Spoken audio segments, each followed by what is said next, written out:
mga kamadi. Na katawa ko sa among bisay kay tamo siya anak kanto kay among bisay sigig kagutom. Imbis na yang anak pito ka buok karon nagwalo na. Tanawa.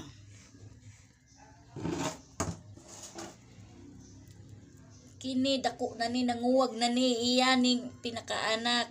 Laing apil pagdidi. Ya? Apil pagdidi oh. Yay! Yay, ni apil pagdidi ang lagas ni una maluoy.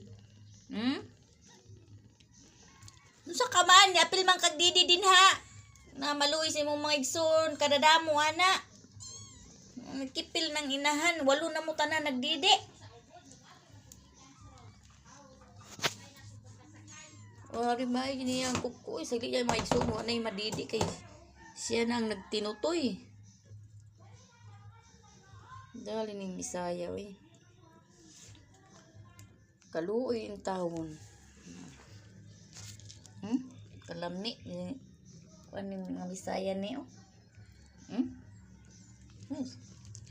Ilogan kin tawon niya mga gagmay si Didi. Pamalutas.